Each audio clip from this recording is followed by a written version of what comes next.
Gives me great pleasure to introduce my friend and former colleague, General Miles Deering, who will present the Institute's Public Service Award. General Deering serves as the Adjutant General for Governor Mary Fallin. Miles?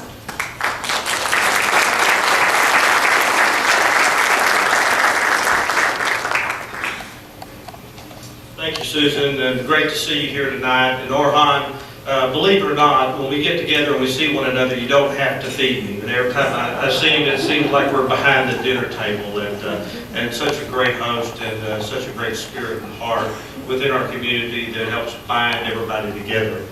You know, I'm going to take my notes out of my pocket here. First of all, for two reasons.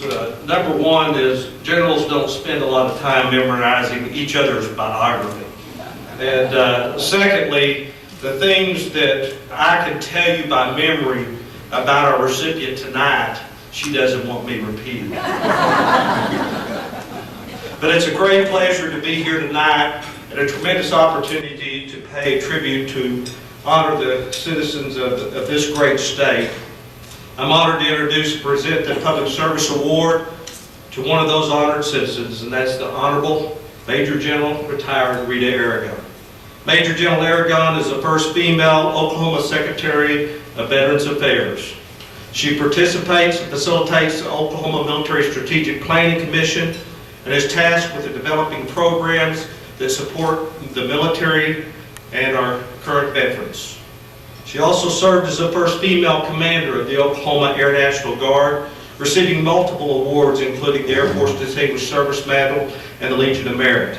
She continues to serve in many positions in multiple organizations, including the boards of Integris Health Edmond, Pros for Vets, Go Red for Women, and for the American Heart Association. And you can see why I can't memorize all this. It just continues to go on and on. She received her Bachelor of Science degree in Education and her Master of Science in Guidance and Counseling from Central State College in Edmond, or UCO.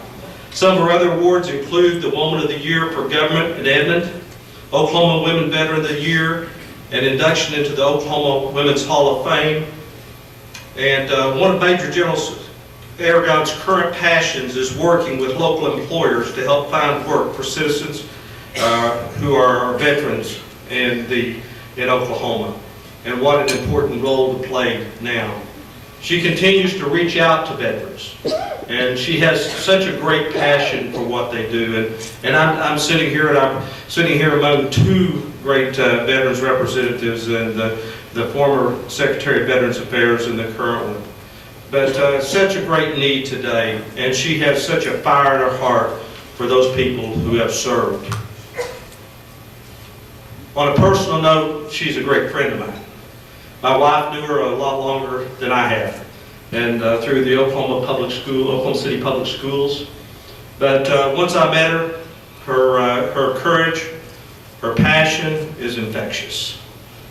And so it's with a great honor that I present the Honorable Major General Retired Rita Aragorn with the Public Service Award. Ladies and gentlemen, grab your seats because she's been known to stand there.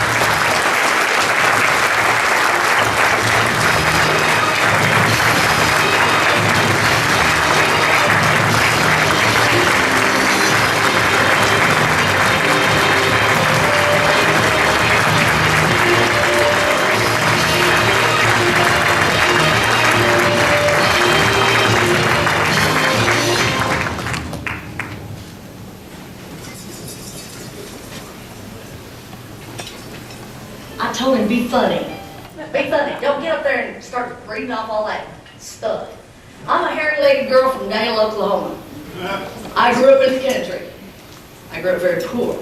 And where but here could a crazy tomboy go to school, become a teacher, an educator, a principal, have an opportunity to join the finest military in the world, and be mentored by a lot of guys who gave me a chance to do things I could only dream of as a child. I am of Choctaw descent, but growing up, my parents did not choose to honor our heritage. I was brought up in very, very strict fundamentalist faith, where I was taught that it was important that we serve others and that we put God first. So whether I call him Allah, Yahweh, or our Heavenly Father, it is from my heart that service is given. As a child, I prayed that I would have some significance or some relevance to someone else. I've gotten so many awards I really don't deserve, and I've gotten way more attention than any hairy-legged girl should have. But the guys who have been my mentors, yes, Burns Hargis, yes, so many people around this table, Bill City, who has hit me in the head several times to remind me that I'm supposed to be a lady. Many of you, Governor Henry, who pinned both of my stars on, I thank you so very, very much. But I have to tell you that from very humble beginnings, I came to Oklahoma City as a country girl to teach school. And where did they put me? On the far east side of Oklahoma City. I had never had experiences with other cultures, certainly not African American. I was really lucky. One of the teachers I taught with had been a former semi-pro football player, and he was married to the cutest little teacher I had ever met. And they took me under their wing, and they're here tonight, not because of me, but Roy Joe Ben Thurston and his darling wife Flossie, who is vice president out at Langston University. Would you stand up, Flossie?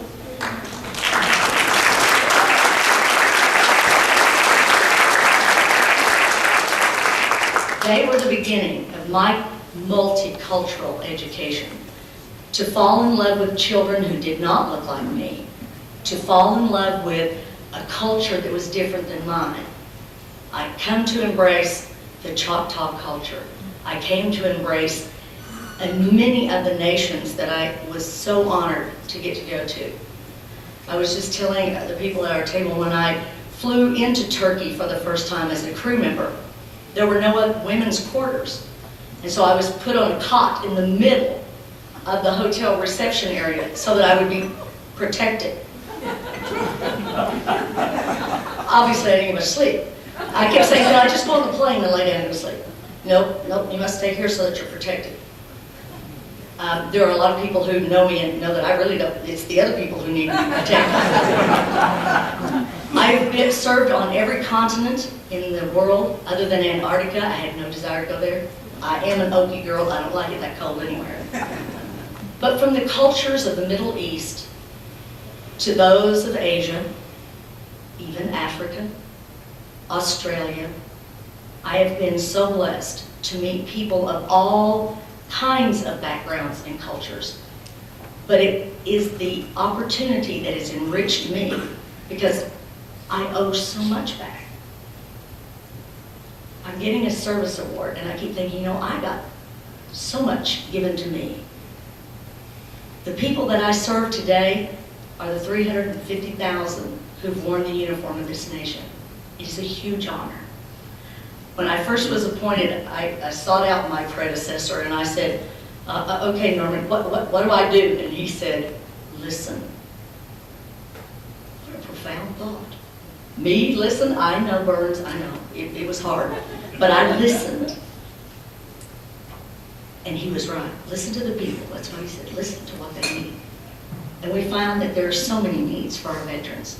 I am so blessed to have a chance to try to help make amends to those who need it most desperately, those of our most vulnerable, those who are returning with wounds that we don't see many times, those wounds of traumatic brain injury, psychosis, post-traumatic stress disorder, and those that we do see, missing limbs and arms. We've lost 121 Oklahoma's sons and daughters since 9/11. And that is multiplied over and over by the families that it touches. The mothers and the fathers, the wives, husbands, children who will never know their parent. They did it all so that we could all be together.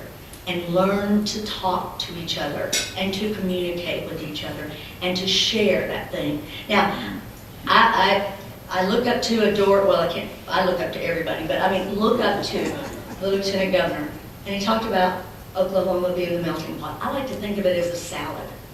We cherish all of those wonderful different flavors of the different cultures that are here in Oklahoma, that are in our nation. Whether they are tomatoes or potatoes or rutabaga, whatever your flavor is, thank you for bringing that to Oklahoma.